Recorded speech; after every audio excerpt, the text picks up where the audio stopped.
Brook falls short of century by just. England's Harry Brook fell short of a maiden Test century against Australia as the tourists had the better of the opening day of the fifth and final Ashes clash at the Oval on Thursday. Brook's 85 was the centerpiece of England's 283 all-out, although he should have been dismissed for 5 on a day where Australia, unusually, dropped 5 catches. But Australia, after captain Pat Cummins won his first toss of the series and sent England into bat in overcast, bowler-friendly conditions, then lost just 1 wicket under the floodlights to be 61-1 at the close, a deficit of 222. Usman Khawaja was 26 not out and Marnus Labuschagne, fresh from his 100 in last week's rain-marred drawn third test at Old Trafford, unbeaten on 2. Australia, as the holders, have already retained the Ashes at 2-1 up. But if they avoid defeat at the Oval, they will secure a first Ashes series win in England in 22 years.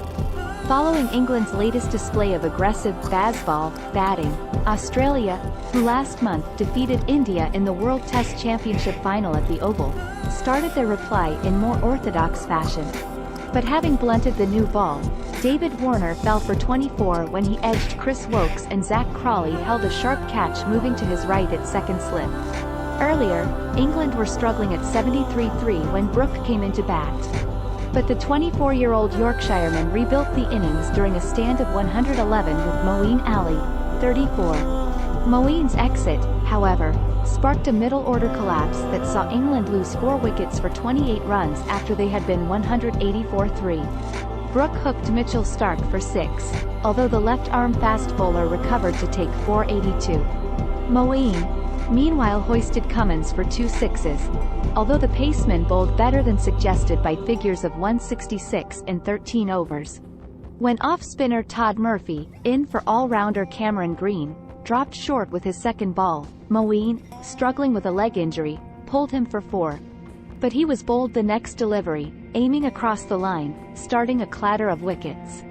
England captain Ben Stokes was then bowled for just 3 by a full-length Starc delivery that kept low, and Johnny Bairstow, who made a stunning 99 not out in Manchester, flat-footed LY played on to Josh Hazlewood for 4. Brook completed his 4th 50 in 5 tests against Australia.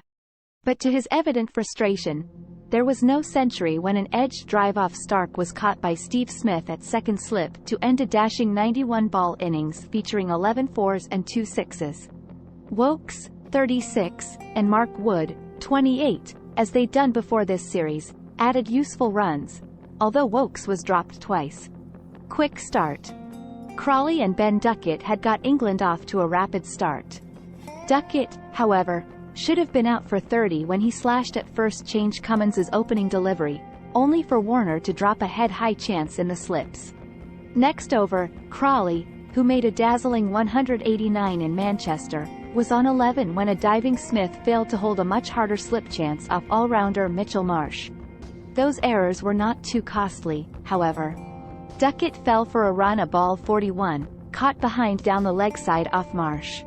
Crawley, the leading run scorer in the series, was dismissed for 22 by a superb Cummins delivery that he could only edge straight to Smith. Joe Root was out for just 5, playing on to an off-cutter from Hazlewood. Brook should have been out for 5-2 when he edged Cummins, only for diving wicketkeeper Alex Carey to drop a one-handed chance, Australia's most expensive miss of the day. Thanks for watching. Subscribe please.